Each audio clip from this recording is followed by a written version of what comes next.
अखिल भारतीय महात्मा फुले समता परिषद मूर्तिजापूरतर्फे मराठा कुणबी समाजाला ओबीसीत समाविष्ट करणाऱ्या शासन निर्णयाचा तीव्र निषेध करण्यात आला।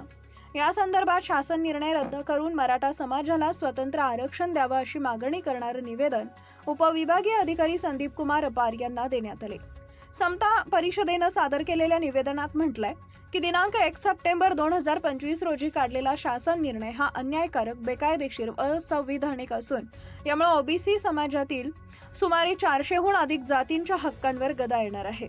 शिक्षण व नोकरी क्षेत्रात त्यांचं प्रतिनिधित्व मोठ्या प्रमाणात घटण्याची शक्यता आहे। ओबीसी समाजाचा ठाम इशारा आहे की हा निर्णय तातडीने मागे घेतला नाही तर लोकशाही मार्गाने व्यापक आंदोलन छेडण्यात येईल।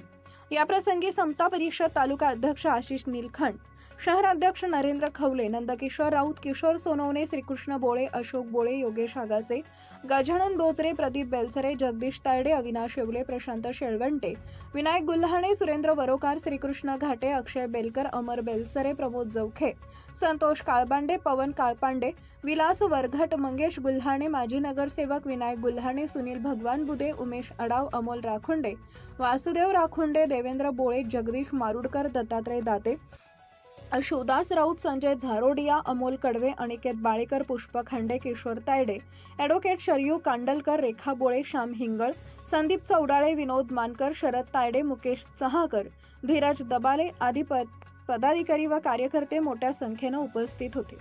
इंडिया न्यूज R7 उपसंपादक मोहम्मद रिजवान सिद्दीकी। आज या ठिकाणी एसडीएम कार्यालयामध्ये निवेदन देण्याकरिता उपस्थित असलेले सर्व ओबीसी समाज बांधव, बंधू, भगिनी आणि पत्रकार मित्रांनो, गेल्या 2 सप्टेंबरला एका संघटित समाजाच्या दबावाखाली येऊन महाराष्ट्र शासनानं जे खरे ओबीसी आहेत त्यांच्यावर अन्याय होणारा एक जी.आर. पारित केला। तर त्या जी.आर.मध्ये ज्या काही मोघम गोष्टी लिहिलेल्या आहेत की ज्याला महात्मा ज्योतिराव फुले कलम कसाई असं म्हणत होते, फक्त एक शब्द बदलून, सगळे सोयरे हा शब्द बदलून त्या ठिकाणी नातेवाईक, गावातले लोक असा शब्दप्रयोग त्या ठिकाणी केलेला आहे आणि तोच खऱ्या अर्थानं या मूळच्या ओबीसी समाजाला घातक आहे। तुमची अपेक्षा काय आहे?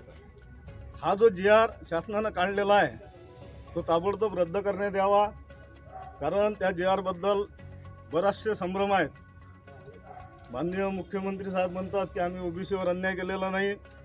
आमचे नेते जे सातत्यानं ओबीसी समाजासाठी झगडत असतात ते भुजबळ साहेब म्हणतात की आपल्या ओबीसी समाजावर अन्याय झाला, त्यामुळे आमच्यावर अन्याय कसा झाला नाही ते माननीय मुख्यमंत्री साहेबांनी या सकल ओबीसी समाजाला समजावून सांगावं।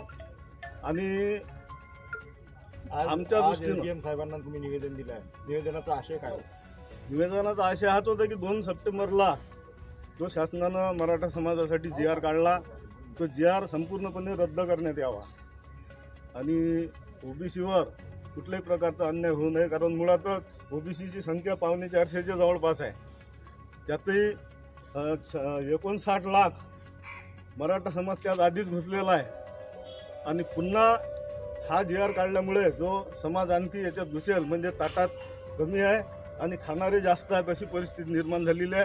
मराठ्यांना आरक्षण मिळावं ही आमची भूमिका आहे, पण त्यांचं जे आरक्षण आहे ते सामाजिकदृष्ट्या न देता त्यांना आर्थिकदृष्ट्या जसं EWSमध्ये त्यांना आरक्षण दिलेलंच आहे, त्यांनी त्याच्यावर समाधान मानून आमच्यामध्ये घुसण्याचा प्रयत्न करू नये। असं जर झालं तर हा ओबीसी समाज तीव्र आंदोलन करण्याशिवाय राहणार नाही। Subscribe now and press the bell icon. Never miss an update.